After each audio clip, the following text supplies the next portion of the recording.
खबर नैनीताल से है। बता रहे हैं कि सरोवर नगरी नैनीताल से दूर हल्द्वानी में आयोजित पत्रकार वार्ता में एसएसपी डॉक्टर मंजुनाथ टीसी ने बताया कि निवेश के नाम पर करोड़ों रुपए की ठगी करने वाले गिरोह का पुलिस ने खुलासा कर दिया। उन्होंने कहा कि भोली वाली जनता को अधिक ब्याज का झांसा देकर 6 करोड़ 80 लाख रुपए की ठगी करने वाला मुख्य अभियुक्त हेमचंद्र पंत और विकास दुर्गापाल को पुलिस ने गिरफ्तार किया।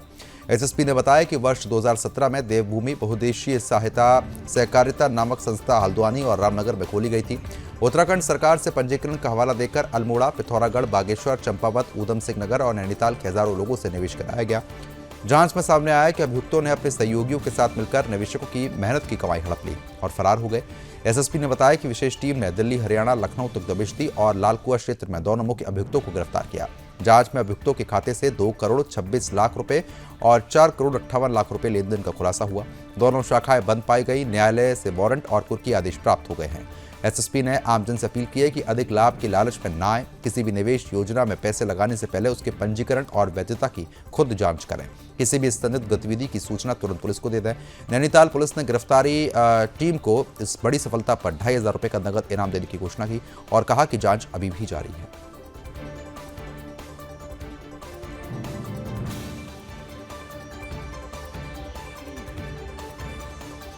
करते हैं ऐसे मामलों पर सख्त कार्रवाई करें।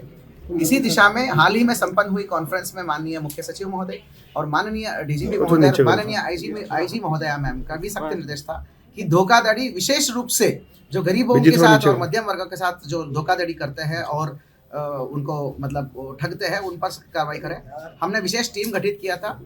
2023 में कुल 3 मुकदमे दर्ज हुए थे यहाँ पर नैनीताल जनपद में, जिसमें गरीब और मध्यम वर्ग के भोले भाले लोगों को करोड़ों रुपए ठग दिया गया था। कुछ लोगों द्वारा एक देवभूमि स्ववित्त सहकारिता करके नाम से इन्होंने 2017 में ऐसा संस्था खोला था। देखने में, सुनने में तो आपको ऐसा लगेगा कोई सरकारी संस्था है। देवभूमि स्वप्रोषित सहकारिता संस्था करके निवेश के नाम पे और हाई रिटर्न्स के नाम पे रामनगर, मुखानी, हल्द्वानी, हर जगह पे गरीबों को इन्होंने मतलब बेसिकली भोले भाले और मध्यम वर्ग के लोगों को, रिटायरीज को इन्होंने निवेश के नाम पे जो है जमा कराया था पैसा। ऋषिकेश से जानकारी है। कांग्रेस नेता और लोकसभा में नेता प्रतिपक्ष राहुल गांधी द्वारा केंद्रीय राज्य मंत्री रवनीत सिंह बिट्टू के खिलाफ गद्दार शब्द का प्रयोग करने पर सियासत गर्मा गई। इस बयान के बाद भाजपा कार्यकर्ताओं ने तीर्थ नगरी ऋषिकेश में जमकर विरोध प्रदर्शन किया। कार्यकर्ताओं ने राहुल गांधी का पुतला दहन किया और नारेबाजी करते हुए अपने आक्रोश का इजहार कर दिया। उन्होंने कहा कि एक जिम्मेदार संवैधानिक पद पर बैठे व्यक्ति को इस तरीके की अमर्यादित भाषा का प्रयोग शोभा नहीं देता। भाजपा का यह कहना है कि रवनीत सिंह बिट्टू जैसे सम्मानित नेता के लिए ये शब्द प्रयोग करना न केवल उनके अपमान के बराबर है, बल्कि कांग्रेस की हताशा को भी दर्शाता है। भाजपा के जिलाध्यक्ष राजेंद्र धड़ियाल और ऋषिकेश अल्पसंख्यक मोर्चे के जिलाध्यक्ष सतीश सिंह ने पत्रकारों से बातचीत करते हुए कहा कि लोकतंत्र में वैचारिक मतभेद हो सकते हैं, लेकिन केंद्रीय मंत्री के लिए अपशब्दों का प्रयोग अस्वीकार्य है।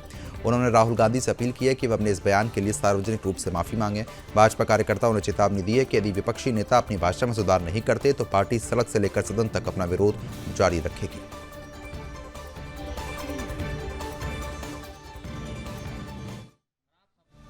कल जो संसद में हुआ वो सार्वजनिक तौर पे सभी ने देखा किस प्रकार से वो हमारे सिख नेता को गद्दार बोल रहे हैं। आखिर राहुल गांधी जानते क्या है सिखों के बारे में? आपको पता होगा 1984 भी उस समय पे क्या हुआ, क्या स्थिति रही। एक तरफ तो हमारी भारतीय जनता पार्टी की सरकार 1984 के जो पीड़ित है हमारे, उनको सरकारी नौकरी देने का काम कर रही है दिल्ली सरकार, और एक तरफ ये हमारे सिख भाइयों को जो हमारे उच्च पद पे हैं, मंत्री हैं केंद्र के, उनको गद्दार बोल रहे हैं। आखिर इनको शर्म आनी चाहिए। अपने आप को ये कहते हैं कि मैं आने वाला प्रधानमंत्री हूं या मैं प्रधानमंत्री पद का दावेदार हूं, सांसद है। क्या इस प्रकार के सांसद को इस प्रकार की भाषा का प्रयोग करना चाहिए? मुझे तो लगता नहीं कि सांसद बनने लायक है और पार्षद बनने लायक है। इस प्रकार के इतने बड़े अपने खानदान से आप आते हैं, आपके परिवार में, और बोलने की सिखों के प्रति आपकी सभ्यता इस प्रकार की है, तो इस प्रकार की जो उनकी भाषा है वो कहीं ना कहीं बहुत गलत है। और हमें जितने भी सिख कम्युनिटी के हमारे लोग हैं, हमारे मन को इसमें बहुत ठेस पहुंची है।